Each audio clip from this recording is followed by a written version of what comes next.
What session are we on? 42. That's it, 42 already. And you notice anything different with the decor? We went back in time to a year ago where we started. Almost exactly a year ago, we began this series, and here we are still plugging away at it. To start with, I want to read something that's absolutely pertinent to what we've been discussing. This is, again, from the Key to Theosophy. And HPV is talking about karma. She says, it is impossible that karma could readjust the balance of power in the world's life and progress unless it had a broad and general line of action. It is held as a truth among theosophists that the interdependence of humanity is the cause of what is called distributive karma, also known as group karma. And it is this law which affords the solution to the great question of collective suffering and its relief. It is an occult law, moreover, that no man can rise superior to his individual failings without lifting, be it ever so little, the whole body of which he is an integral part. In the same way, no one can sin nor suffer the effects of sin alone. In reality, there is no such thing as separateness. And the nearest approach to that selfish state, which the laws of life permit, is in the intent or motive. So, reaffirming what we've said before, no one could do anything at all without affecting the rest of humanity. Nobody is alone operative. We all affect other people. And that's for good or bad, as we've said before. You can't do a kind, compassionate act without affecting the entire world, even without their realizing it. On the other hand, you can't do anything evil, and by that we mean contrary to nature, without bringing everybody down. Right now, we have a lot of people in the world who are, to put it mildly, still in kindergarten as far as humanity is concerned. And guess what? Sometimes in a family, and we are a family, it's the children who drive everything. The parents, the more advanced ones, have to put things on hold to accommodate these young souls in their learning phases. And there's no way around that unless you want to hire a nanny and pretend that they're not your children 12 hours out of the day. So we're kind of at the mercy of these young souls, and that's just the way it is. We do our own work as much as we can in the background, but when we do have to interact with humanity, we realize that we're interacting with some very, very young souls. And that's the way it's going to be for thousands of years to come. So just keep that in mind. The main thing is there's no sense of anger. There's no sense of retribution. We simply treat them with the love that we treat our own family members, regardless of what they do. They can do horrible things sometimes, and that doesn't mean we no longer love them. Love is unconditional. True love is. So let's just keep that in mind. One other thing I wanted to point out is this book called Man, Fragments of a Forgotten History by two Chelas in the Theosophical Society. This book was published in 1887 in London. You probably remember one of these Chelas, Mohini Chatterjee. was sent to London in 1884 with HPB as a representative of the Chelas, of the Mahatmas, to try to teach them some of the esoteric knowledge. And guess where his material came from? From the Mahatma Letters. A.P. Sinnett, by that time, had moved back to London and was living there. And so HPB and Mohini and a few other people went there to build up the Theosophical Society in London. So the Mahatma KH put one of his chelas, Mohini, together with another chela who had come from America, Laura Holloway. And the two of them were given the task of using A.P. Sinnett's letters from the Mahatmas to come up with an exposition. Now, Sinnett had written 2 books. The first was almost entirely about the phenomena, and the second was about the doctrine called Esoteric Buddhism. But he did a not so great job of it. So the Mahatmas were still looking for a better explanation of their secret doctrine. HPB, by this time, was starting to write the secret doctrine, but in the meantime, just kind of as a test, KH gave these 2 chelas the task of trying to put it in a book, and this is the result. It is kind of interesting, but if any of you are tempted to buy a copy of it, and by the way, there is a first edition book available online. I was going to say, this is not the original printing, I'm sure. No, this is a reprint, but it is photocopies of the actual first edition.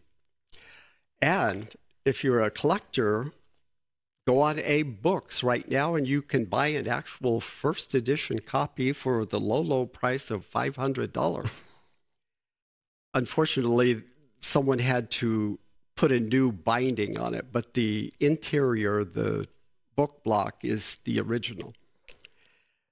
If you are tempted to read this book, though, you will have to read the section of H.P. Blavatsky's letters to A.P. Sinnett, because she says there are quite a few mistakes in it, and she outlines most of them. In my own copy, I took the letters to Sinnett and wrote down all of the corrections throughout this, so I do study this book.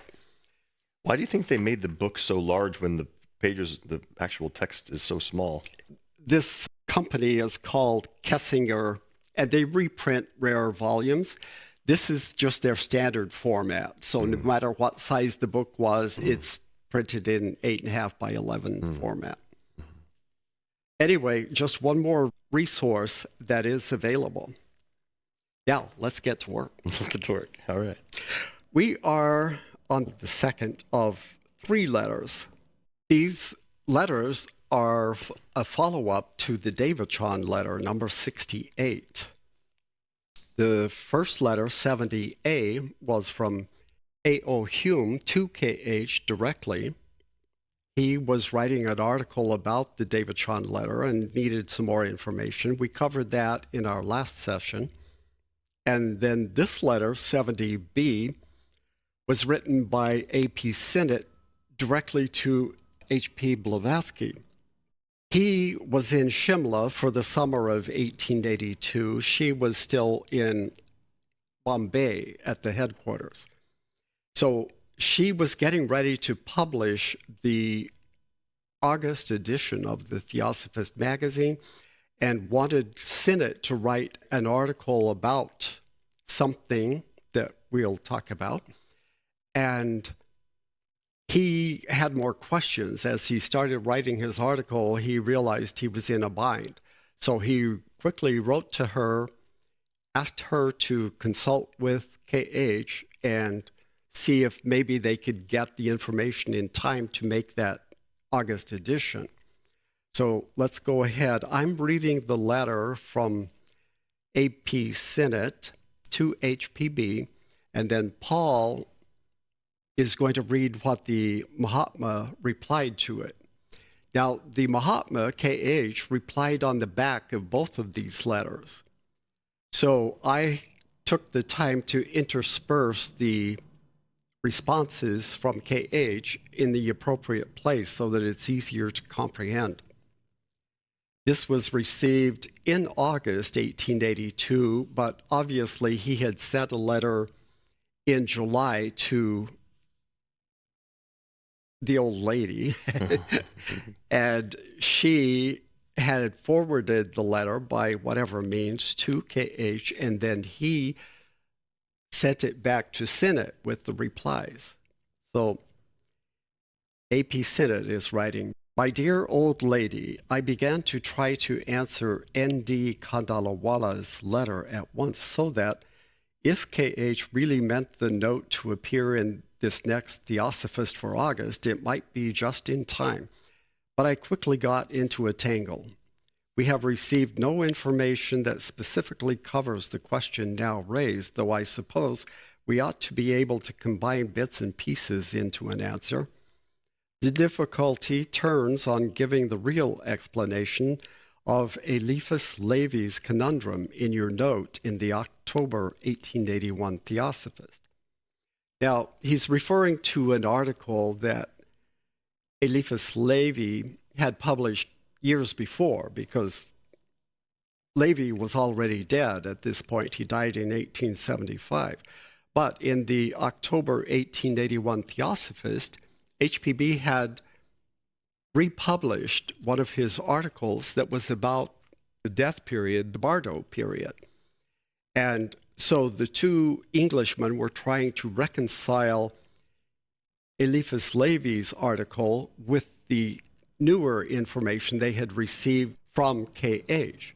And both were convinced that there were some discrepancies. So we're going to see what KH has to say.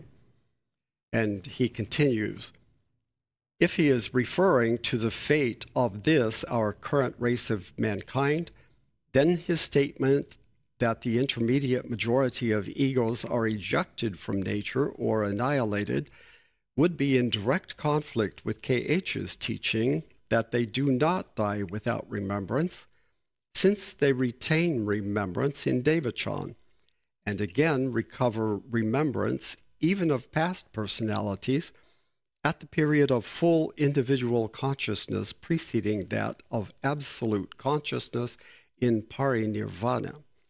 So the question is about whether or not they retain consciousness at two different points, but the first being during Devachan. So let's see what KH says about that.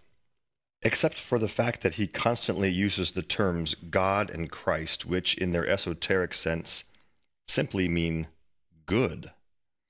Eliphas Levi is not in any direct conflict with our teachings. Now, to say that both God and Christ means simply good is a bit of a stretch, but I'm sure if KH were here, he could give us a good explanation for that. We don't have it right now. We'll try to get it for you. And like I say, he probably has a very good reason for saying it. Yes.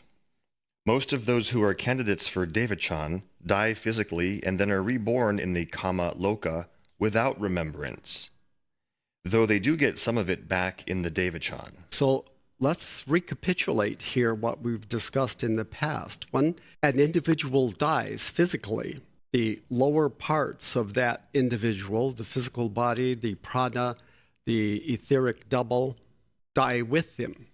And then what is reborn, because it takes a while for that individual to awaken in the Kama Loka, is not the full individual. This is why mediums are not interacting with real people. In fact, there is no real interaction because, as KH pointed out in the previous letter, the individual in Kama Loka is sleeping. It's a dream state. And it has to do with resolving the emotional energy that was accumulated during that person's lifetime. They are no more awake than a person next to us is sound asleep.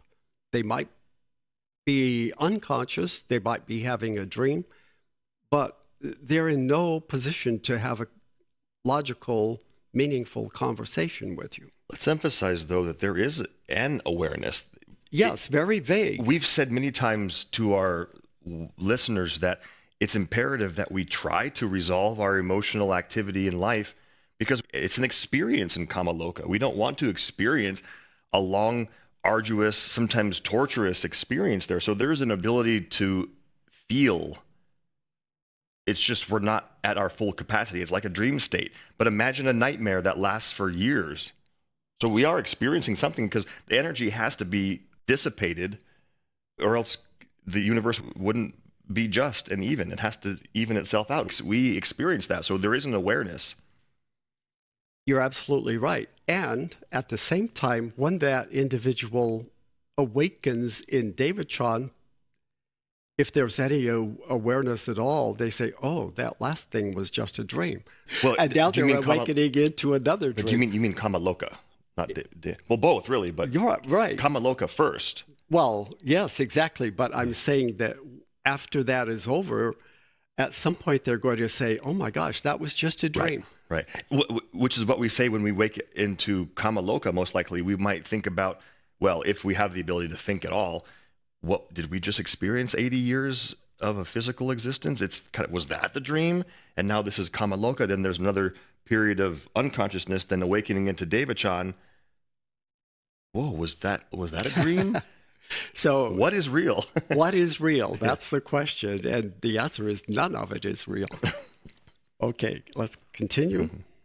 Nor can we call it a full, but only a partial remembrance. And this is relating to Devachan, the type of remembrance that is received in Devachan. You would hardly say that some scenes you saw in a dream involving persons you love, but without the slightest recollection of any other events or scenes, is remembrance.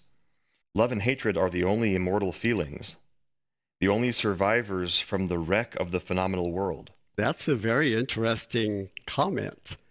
Love and hatred are the only immortal feelings. Because they're strong. The only survivors from the wreck of the phenomenal world. That's an interesting way of putting it. Wow. But for someone who is as advanced in awareness as the Mahatmas are, this phenomenal world does seem like a wreck. Look chaotic, around you. Menagerie, chaos. But love and hatred are the only two feelings that really survive from your emotional state throughout your entire lifetime. Imagine yourself then in Devachan with those you may have loved with such immortal love, with the familiar, shadowy scenes connected with them as a background, and a perfect blank for everything else relating to your personal, political, literary, and social life. And then, with regard to that spiritual, pure thought existence, think of that untainted bliss which, in proportion with the intensity of the feelings that created it, last from a few years to several thousand years. Would you call it the personal remembrance of A.P. Sinnett? All right, so he's saying, in answer to your question, whether or not they have remembrance, yes, they have a very partial remembrance in Devachan, in the higher part of the Bardo period. But it's extremely limited. It's only the very purest, kindest, most loving feelings that you experience throughout your entire life.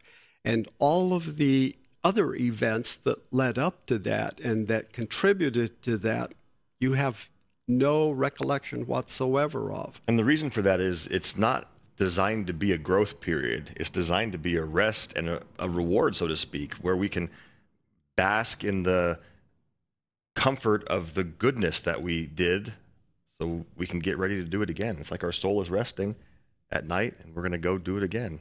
So it's not designed to like learn lessons and like remember all the challenges and tribulations.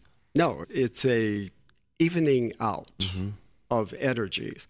And KH is basically telling him, would you, after your Devachan period of only these very pure experiences, write that down and say, this is the autobiography of A.P. Sinnett. No, of course not. Mm-mm. It's a very minute part of what your life was that led up to that experience. You may think this blissful dream would be dreadfully monotonous. Not in the least, I answer. Did you experience monotony during the moment of the highest bliss you ever felt? Of course not. And this is going to come up again, so remember this conversation about monotony during the moment of the highest bliss you ever felt.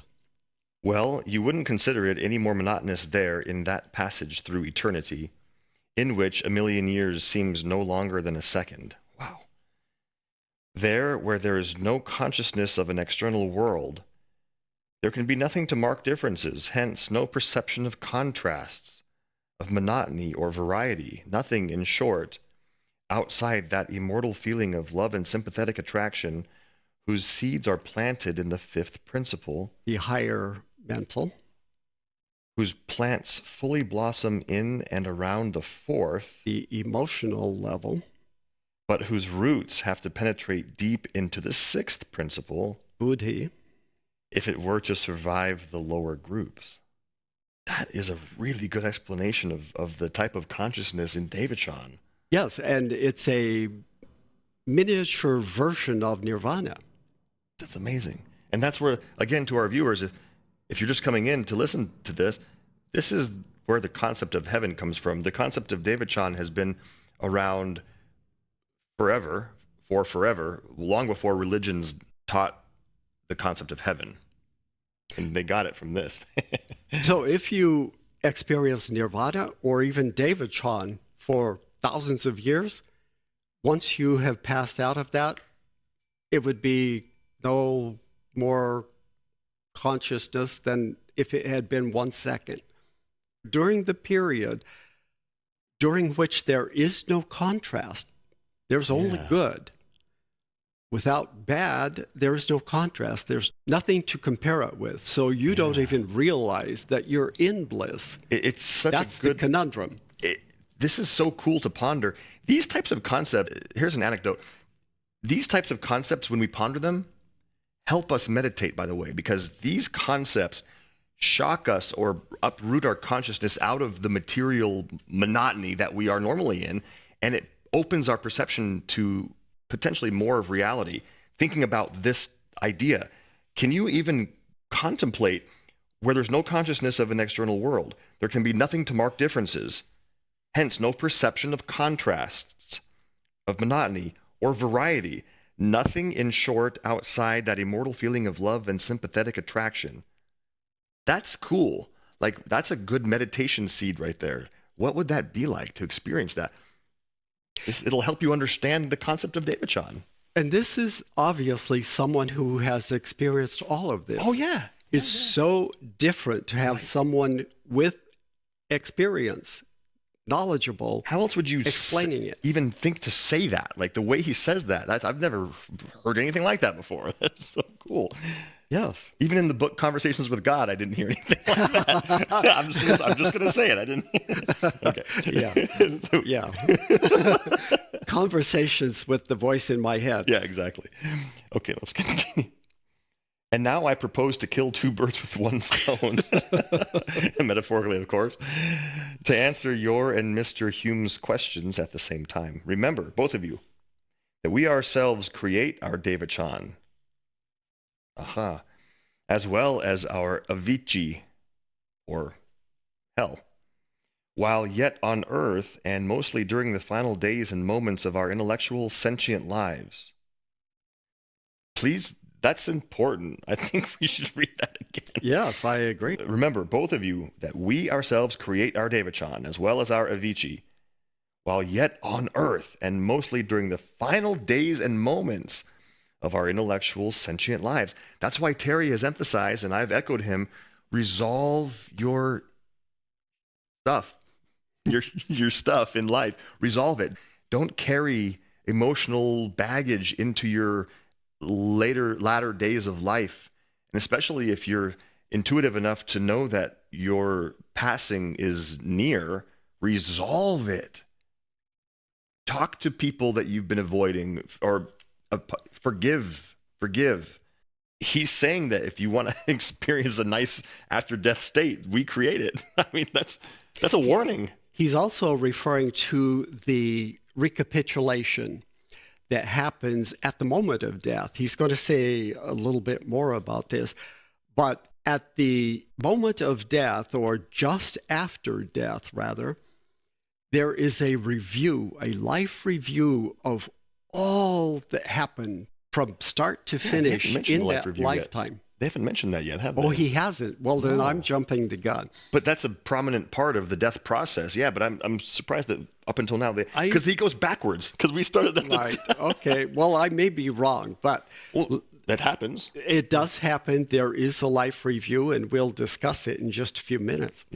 That feeling which is the strongest in us at that supreme hour, when, as if in a dream, the events of a long life, down to their minutest details, here we go, are displayed in accurate order in a few seconds in our vision.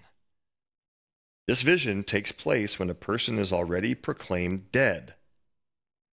The brain is the last organ that dies. So that's important too. Medical doctors don't know that even after you're declared dead, that person is still experiencing things. That brain, according to the Mahatmas, is the last organ of the physical body to die. And he's going to warn them in a different letter. If you happen to be in the room when a person dies, absolute silence is necessary. Emotional upheavals are going to disrupt everything and ruin this experience for this person. So please, if you're ever in that situation, if you're unable to control your emotions, step out of the room, please. Does he mention the angels ushering? He doesn't. We don't need to mention that now, but at some point maybe we can. And this has come from other sources, not from them, but there are a couple of times that I'm convinced where angels who normally don't interact with humans are involved. And one of them is at the birth process and one is at the death process. Yeah. I'll just say that I've had personal experience with the second of those. That last feeling, he's referring to the last moments of death and just after death, will become the builder of our bliss or woe, the life principle of our future existence. In the latter, which means the future existence, we have no substantial being, but only a present and momentary existence, whose duration has no bearing upon, as well as no relation to, its being, which, just as with every other effect of a transitory cause, will be fleeting, and in its turn will vanish and cease to be. The real full remembrance of our lives will come only at the end of the minor cycle, not before. And now the minor cycle. The minor cycle, I believe, he's talking about the planetary. Not the planetary pralaya, but more likely the solar pralaya. Because the planetary is just an obscuration. It's not a full pralaya. So I assume he's talking about the solar pralaya, but I'm not certain. Well, the real full remembrance of our lives, but the masters can remember the real. And he's going to tell us more about that. Okay. In Kama Loka, those who retain their remembrance will not enjoy it at the supreme hour of recollection. I'm not sure what he's talking about there, because I'm not sure what remembrance there is in Kama Loka. It might be because you'd want to go back and fix a bunch of stuff. You'd have guilt. Oh, I know what he's talking about. I do know. It's the suicides. We're going to learn. Oh. And actually, we're going to review something that I kind of missed in letter number 68. So he's talking about the suicides because they do remember. Okay. Those who know they are dead in their physical body can only be either adepts or sorcerers. So even these... Or the suicides. There's a third. Well, remember, they think they're still alive. They don't realize that they're dead.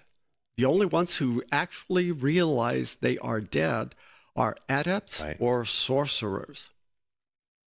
And these two are the exceptions to the general rule. In other words, everybody else, normally we don't. No, yeah, we have no idea. Asleep. We think we're just asleep. We pass into unconsciousness until we awaken in Kama Loka. Both having been co-workers with nature, the former for good, the latter for bad, meaning adepts for good, sorcerers for bad, in her work of creation and that of destruction, meaning nature's creation and destruction. They are the only ones who may be called immortal in the Kabbalistic and the esoteric sense, because they retain awareness, they retain consciousness throughout the dying process. True immortality, which means an unlimited sentient existence, can have no breaks and no gap of the self-consciousness. Now, this is interesting. We talk about immortality once in a while, but he's defining it.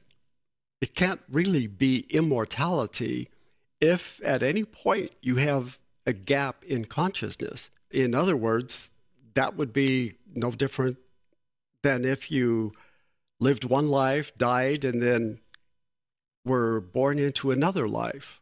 The general concept of immortality is that your physical body is just going to last forever, but we're talking here that you can be immortal even if your physical body dies. If your consciousness remains, then you're immortal. And also, we haven't mentioned this yet, but during sleep, too. Yeah, we're not immortal because we fall asleep and then we come to life again. Mm-hmm. Oh, you didn't even realize you were asleep, but you were. My Lord of the Rings friends, Gandalf, he sleeps with his eyes open. Oh. He's immortal. And even the shells of those good men whose page will not be found missing in the great book of lives at the threshold of the great Nirvana, even they will regain their remembrance and an appearance of self-consciousness, but only after the sixth and seventh principles, along with the essence of the fifth, the latter having to furnish the material for even that partial recollection of personality which is necessary for the object in Devachan, only after that have gone to their gestation period, not before. That was a long run-on sentence. Yes, and he's referring here to not torn out pages, that's the people who go to Avici, but the lives that don't count, the mediocre lives. And he'll mention that. We haven't really discussed that much, the lives that don't count. They still produce karma, though. They produce karma, but there's not enough material for either a Devachan or Avici, good or bad. It's just they're so mediocre that as far as experience is concerned, that isn't counted among the 777 lives. Oh, I did not know that.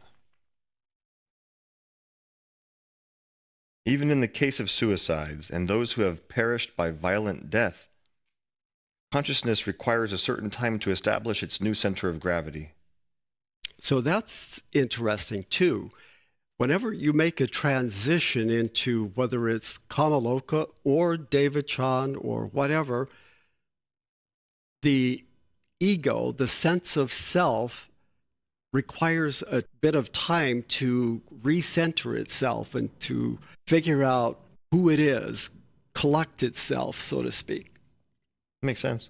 It's kind of like anything. When we travel, do a red-eye flight or something across the ocean for 9 hours and we get off the plane, we got to kind of reorient ourselves. Whoa, I'm in Japan now. Okay, where are we? Where's the bus station? Where's the restaurant? Like, you have to reorient your consciousness. Where am I? Yes, exactly. Thus, when a man dies, his soul, fifth principle, which is also referred to as the higher mental realm or also the causal body, there are many names for this, becomes unconscious and loses all remembrance of things internal as well as external. So again, he's reiterating that when we die, we become unconscious. Whether his stay in Kama Loka lasts a few moments, hours, days, weeks, months, or years, whether he died a natural or a violent death, whether it occurred in his young or old age, and whether good, bad, or indifferent, his consciousness leaves him as suddenly as the flame leaves the wick when it is blown out. Yes, a very good analogy. You can have a flame that is kind of sputtering and is obviously on its way out, but is still recognizable as a flame. And then there comes a moment when the flame is gone. That's when the smoke comes. You know when it's out. And that flame is gone.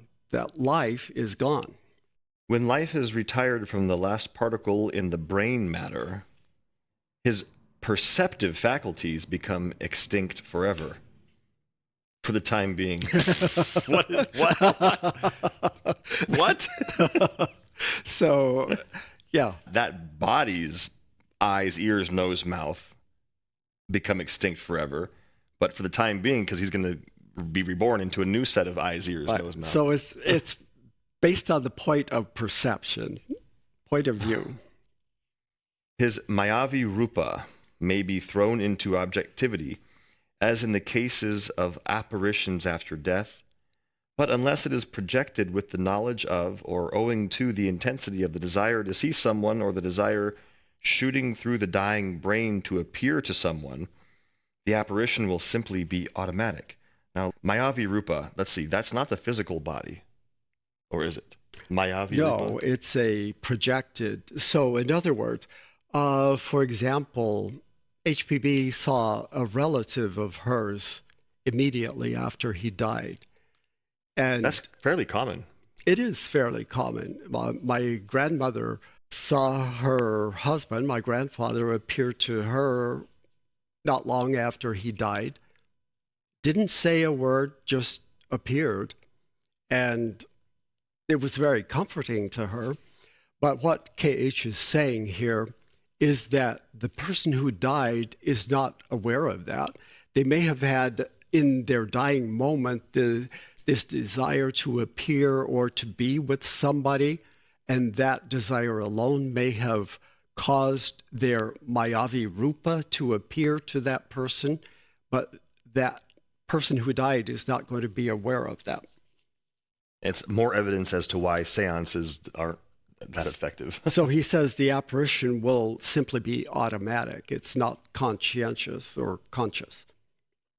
In the case of the latter, it is not due to his desire to appear or due to any act of will, any more than the reflection of a person passing unconsciously near a mirror is an act of will.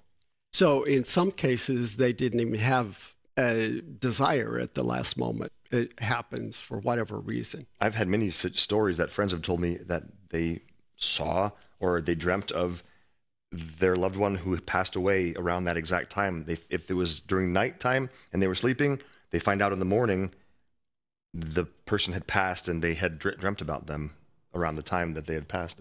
I've heard that. Yeah, I've had that happen. Someone that I knew was very ill, but there was no indication that he was going to die anytime soon. And I got up one morning and was meditating, and I could see him on the bed, and not on the bed, but above the bed, and an angel at either end of the bed. So, and you didn't have the knowledge yet? No, I didn't. And it was about an hour later I got a phone call. Oh, wow.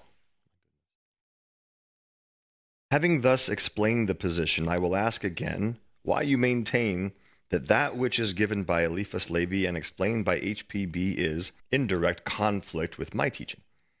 Eliphas Levi, an occultist and a Kabbalist, in writing for those who are supposed to know the rudiments of the Kabbalistic tenets, uses the peculiar phraseology of his doctrine, and HPB follows suit.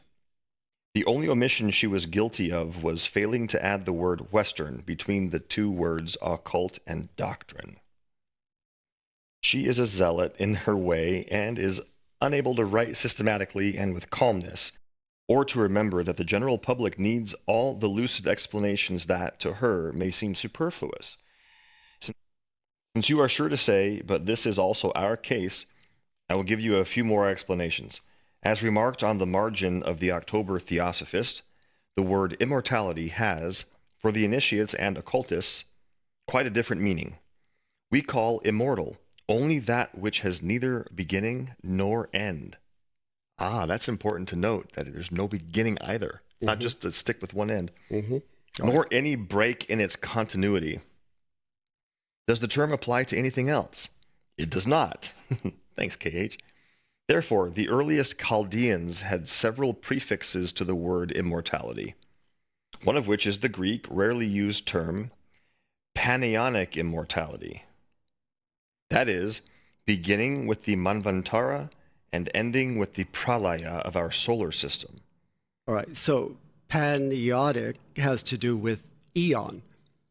And eon, he is explaining, is the term for the solar Manvantara, which is 7 times as long as the planetary Manvantara. It lasts the eon or period of our pan or all nature. So panaionic means through the entire eon. Immortal, then, is he in the panaionic immortality, whose distinct consciousness and perception of self, under whatever form, undergoes no disjunction at any time, not even for 1 second, during the period of his egoship. Not even 1 second. Suffice it to know for now that a man, an ego like yours or mine, may be immortal from one to another round.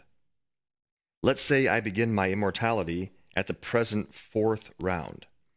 That is to say, having become a full adept, which unfortunately I am not. I can stop the hand of death at will, and when finally obliged to submit to it, my knowledge of the secrets of nature puts me in a position to retain my consciousness and distinct perception of self as an object to my own reflective consciousness and awareness. All right, so now he's telling us a secret. What is the secret? That he could stop death, but he's not. At what point? Once he's an adept. A full adept. And he has told us quite a few times, he's not yet a full adept. Moria apparently is. Any of the adepts who are full adepts have complete consciousness. There are no gaps. And he's going to explain to us that that means if that occurs, which I assume it has probably since 1882, then when his physical body dies, or if it did die in the past, and he has to be reborn in a new physical body, there is no break in consciousness. Imagine being fully conscious when your body is a baby. Obviously, he's going to be operating on other planes of consciousness as this body grows up and becomes capable of being the vehicle for him to use actively in the world. But he's not going to miss out on a single day of work. That's an interesting concept to ponder. How can the consciousness be master level, but be occupying a baby body? There's got to be almost dual consciousnesses, because the consciousness has to address the baby brain a little bit from time to time. He made another statement in a previous letter that is very enlightening. He said, man is no worse off for being confined in the body of an ant than he is being in the body of a human being. The same consciousness could be in an ant and would not feel any problem with that. We kind of glossed over that at the time when we read that, but now that I think back on it, that's something we need to think about a little more. Wow. And remember, too, that during the first round, which was the establishment of minerals, we tried to imagine what it would be like to have the consciousness of a mineral. Well, it wasn't the consciousness of a mineral, it was the consciousness of some type of human being. But in the body of a mineral, and even then it wasn't a physical body, because this was long before the earth was fully physical. And the consciousness of the human wouldn't have any reference to anything we have reference to either. So No. yes, the consciousness would exist, but it'd be almost an empty gas tank. Think of a gas tank, but with nothing in it, or very little in it. You are conscious, but you would have never gotten in your car to drive to work. You'd have never had a girlfriend or a boyfriend. You would have nothing to fill the consciousness with. No, and we think that consciousness has everything to do with this physical world Right. that we are immersed in. It does not. It's way above that. Thus, I will avoid all such disintegration of principles that, as a rule, take place after the physical death of average humanity. And I remain kutumi in my ego throughout the whole series of births and lives across the 7 worlds and arupa lokas until I finally land again on this earth among the 5th race men of the full 5th round beings. That's kind of confusing. Well, remember, we're in the fourth Fourth. round and in the 5th root race. That's the period of experience we're going through right now. And there are a few forerunners who have gone faster than we have, including KH, who are 5th round men based on their consciousness, their awareness. And so that's what he's referring to. I would have been, in such a case, immortal for an inconceivably long period, in your way of thinking, embracing many billions of years. And yet, am I truly immortal for all that? Unless I make the same efforts as I do now to secure for myself another such furlough from nature's law, Kutumi will vanish and may become a Mr. Smith or an innocent Babu when his leave expires. He is so funny sometimes. So Mr. Smith. Kutumi Lal Singh may become Joe Smith in his next life. Not in his next life, but after all of these rounds. Keep in mind, too, that he said, I remain Kutumi in my ego, meaning soul. They're using ego as soul, not his physical body. He might take different names. Right. If he's a female, who knows? If he's a... They quite often use ego to mean the sense of self, who you consider yourself to be at a given point. Maybe Kutumi is his actual spiritual name and not his birth certificate name. Maybe. We actually know or have what we suspect is the name that he used when he was studying at university in Europe. Mm. I don't remember. It's a long name. Mm. And it's not Kutumi. Yeah. There are men who become such mighty beings. There are men among us who may become immortal during the remainder of the rounds and then take their appointed place among the highest Chohans, the planetary conscious ego spirits. Well, of course there are, because we're going to produce our own masters, Buddhas, Christs. That's the whole point of this. Of course, the monad never perishes, whatever happens. But Eliphas speaks of the personal, not of the spiritual egos, which is our lower self. And you have fallen into the same mistake as C.C. Massey, though I must confess the passage in Isis was very clumsily expressed, as I had already told you, about this same paragraph in one of my letters long ago. C.C. Massey, the letter in Isis, or the passage in Isis? I'm not sure, but it's not all that important. Okay. He explains enough of it here. Okay. I had to exercise my ingenuity over it, as the Yankees say, but succeeded in mending the hole, I believe, as I will have to do many times more, I'm afraid, before we are done with Isis. Isis hadn't come out yet at this point. No, it had to come out. Of course, 1877. Before we are done with Isis. He has said more than once before that it was such a mess in several ways. Read the rest of this. It really ought to be rewritten for the sake of the family honor. They really had been wanting to rewrite that to make it more understandable. So the way that they did that was to have HPB write the Secret Doctrine, which is far more understandable. No, it actually is. It really is, though. They are working on stuff. They're experimenting. They're trialing and erroring. I mean, it's cool.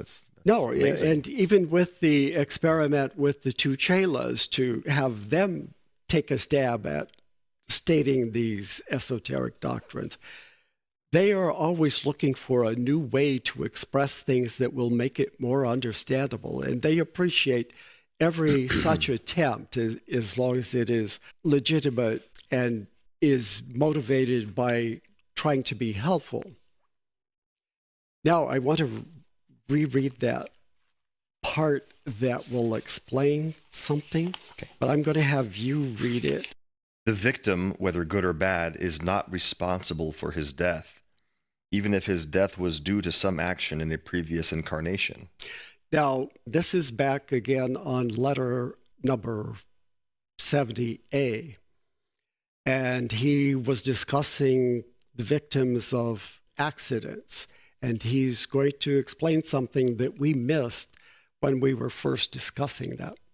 It was an act of the law of retribution, but it was not the direct result of an act deliberately committed by the personal ego of that life, during which he happened to be killed. Now, the law of retribution is karma, right? Mm-hmm. And he's talking about, in this case, someone who dies early because of previous karma. And in a sense, he's going to say that the new person isn't personally responsible for that.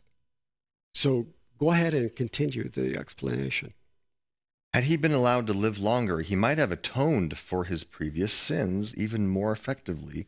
And even now, the ego, having been made to pay off the debt of his maker, the previous ego, is free from the blows of retributive justice. So what he's saying is that in any case, a victim of an accident, whether it was a pure accident or whether it was because of karma of a previous existence, is going to be treated the same. They're considered innocent. That individual is, and will be given preferential treatment. Are we including suicides, though? Not suicides. Okay. This is strictly accidents.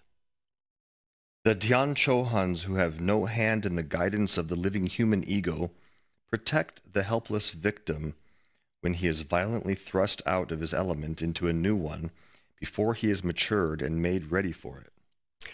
Right. And I was reminded of this when I went back and reread Joy Mill's explanation of this letter, and she picked up on it and I missed it. Yes, the victims, whether good or bad, do sleep, awakening only at the hour of the last judgment, which is that hour of the supreme struggle between the sixth and seventh and the fifth and fourth, at the threshold of the gestation state. So in other words, regardless of the reason why that person died in an accident, there is a group, apparently, of Dhyan Chohans who are specifically in charge of those people. And they make sure that they sleep until what would have been the end of their natural lifetime, and then they can continue on as if nothing had happened. So that makes a huge difference in the discussion of a person who dies by accident, regardless of the reason. This concept, though, could be expanded to really anything with karma. I mean, every result we have is not necessarily caused by us in this lifetime. Right. So this is not just, this is a good reminder of how karma works in general. Yes.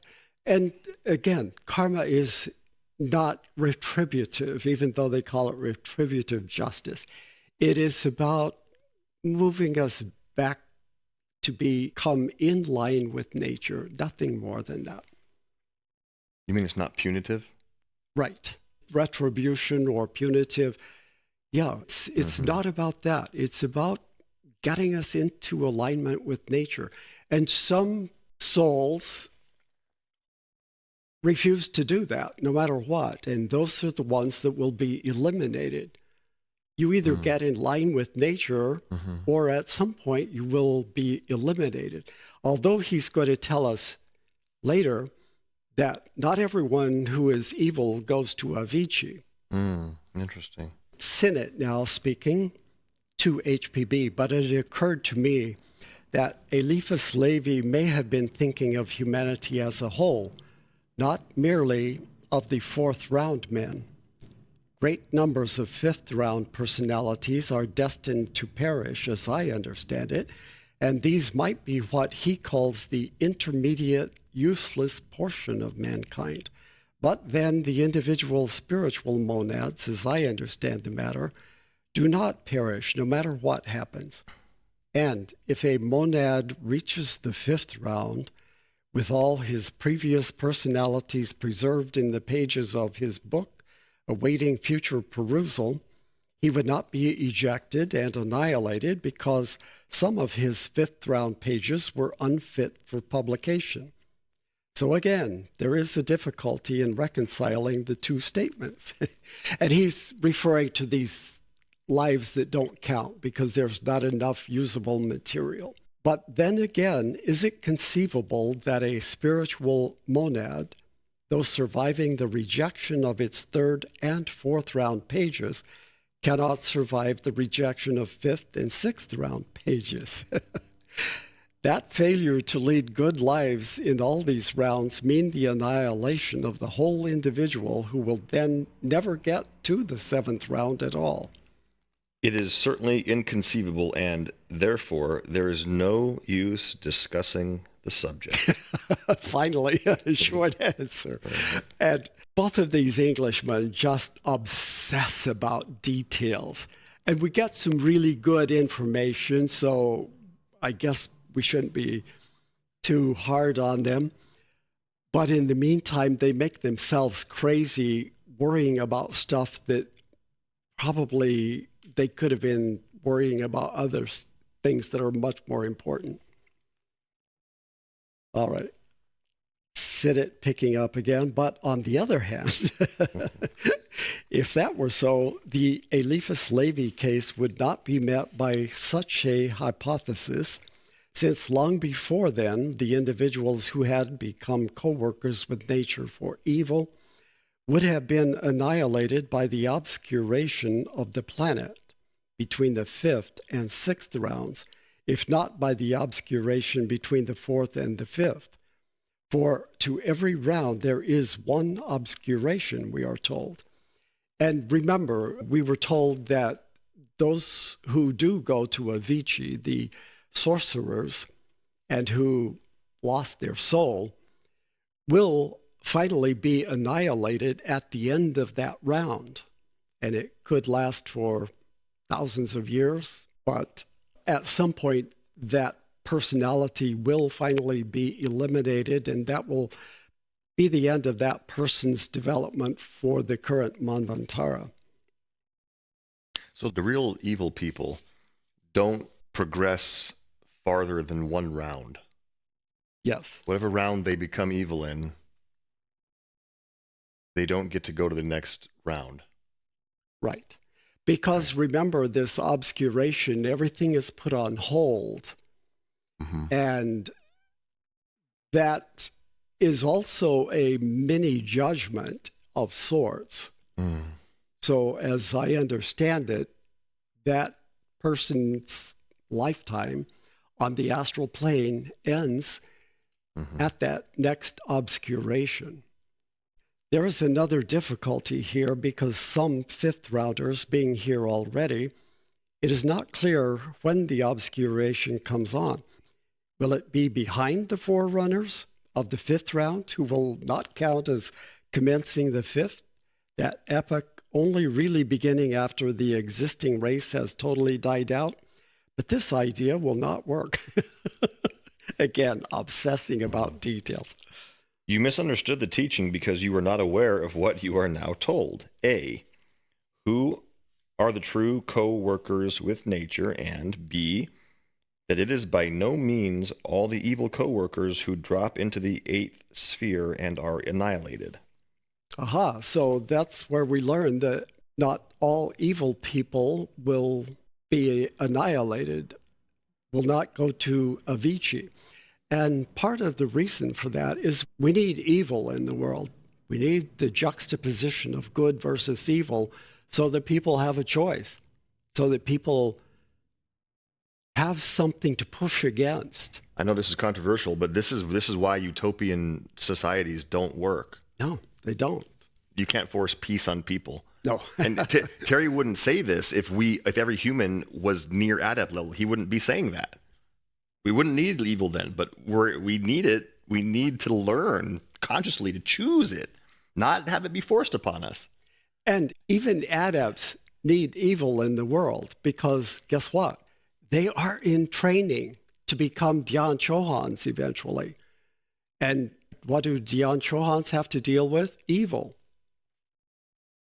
So you can't get away from it. People, if you think you're going to find this utopian society where everything is peace and bliss and kumbaya, yes, it exists, but it doesn't accomplish much.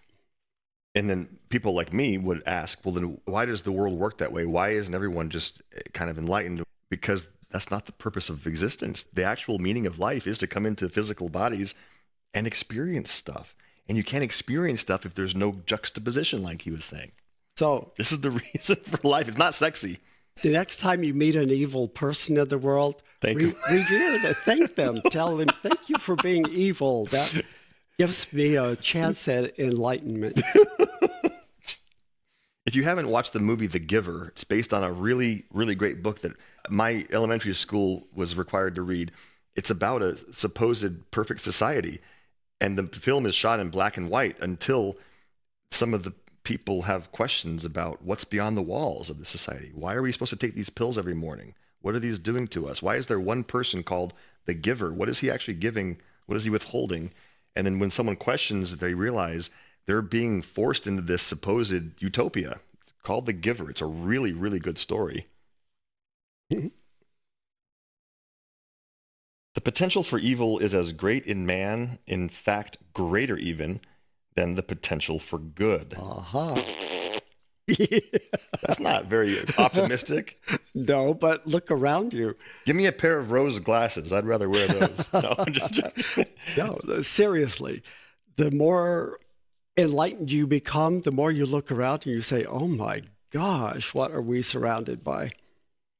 An exception to the rule of nature, that exception, which in the case of adepts and sorcerers becomes in its turn a rule, has again its own exceptions. Read carefully the passage that C.C. Massey left unquoted on pages 352 and 353 in Isis Volume 1, Paragraph 3. Again, she omits to distinctly state that the case mentioned relates only to powerful sorcerers whose co-partnership with nature for evil gives them the means of forcing her hand, and thus also gives them pan-eonic immortality. Now, he's talking about bending nature to this evil sorcerer's will, which is unnatural. And here he's pointing out, without quite stating it, that the only ones who will be destroyed are these sorcerers who had absolutely the potential to go either way. They had enough experience, enough intelligence that they could have become adepts and eventually Dhyan Chohans, but they purposely threw that away and said, nope, I want to gain power for myself to satisfy my lusts and my personal ambitions. But oh, what kind of immortality? He's talking about the sorcerer. And how preferable is annihilation to their lives? Yes, they don't realize how much they're going to suffer in the meantime. Don't you see that everything you find in Isis is outlined, hardly sketched out, nothing completed or fully revealed? Well, the time has come But where are the workers for such a tremendous task? Yeah, they're always looking for workers. So Which task is he referring to specifically, though? just enlightening people, bringing this information to them, teaching, giving them examples. The obscuration comes on only when the last man of whatever round has passed into the sphere of effects. Now, we should maybe refresh ourselves on what the term obscuration means. At the end of every round, remember the 7 rounds, minerals, plants, animals, humans, adepts, Buddhas, and Dhyan Chohans. Those are the 7 rounds and the object of each one. At the end of each round, there's an obscuration, a mini pralaya, where everything goes into hibernation. Obscuration means obscure? It's wiping? darkened. Okay, It's kind of like the stage goes dark, but the curtain doesn't come down entirely. Okay. So there is a core group of human beings, there are core groups of animals, plants, etc. But for the most part, everything is in hibernation. And then when it comes time to manifest again, all of the elements are there. They just have to be brought up to speed again. Nature is too mathematically adjusted to cause mistakes to happen in the exercise of her functions. The obscuration of the planet on which the races of the 5th round men are now evolving will, of course, be behind the few forerunners who are now here. And now, having shown that the October edition of the Theosophist was not completely wrong, nor was it at variance with the later teaching, may KH set you to reconciling the two. Now he's going to give them some homework. To reconcile you still more with Eliphas, I will send you a number of his manuscripts, never before published, in a clear, beautiful handwriting with my comments throughout. How is he going to do that? Send them to him. How does KH have them? Well, it's a mystery. Nothing can better give you a key to Kabbalistic puzzles. Now, apparently this never happened because we have no indication that Sinnett ever received these manuscripts. We have no indication of what they contained or where they are today. So apparently, for some reason, maybe the Mahatma Chohan stepped in and intercepted this project. I have to write to Mr. Hume this week to console him and show that unless he has a strong desire to live, he need not trouble himself about Devachan. I'm not sure what he's referring to, but it seems kind of funny. Unless a man loves well or hates well, he will be neither in Devachan nor in Avici. And that, again, is a reference to these lives where nothing of any import. Now, Hume was anything but mediocre, so he definitely had a Devachan, and there was always a possibility he could have ended up in Avici. This passage here makes it seem like Avici could happen after each incarnation, but Avici is only after the round. Isn't that correct? Because Avici isn't an option. No, Avici happens at the end of that person's life. Oh. And then it's forever until the end of that round. Oh, okay. But Avici is a one shot at one time. Yes, If you're there, you're there. Yeah. Once you're in Avici, you're just waiting for the end. And it could be a million years. Can't sorcerers, these powerful sorcerers can reincarnate? No. They can influence other people. Absolutely, and they do. Nature spews the lukewarm out of her mouth means only that she annihilates their personal egos, not the shells, nor even the 6th principle in the Kama Loka and the Devachan. We've heard this before. Right, and it's because HPB referred to this. She knows the Bible. And in her commentary on Eliphas Levi's article, she quoted that from Revelation. Because thou art neither hot nor cold, I will spew thee out of my mouth.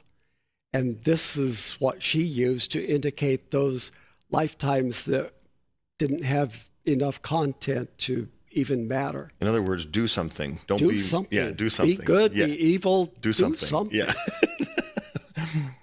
This does not prevent them from being immediately reborn.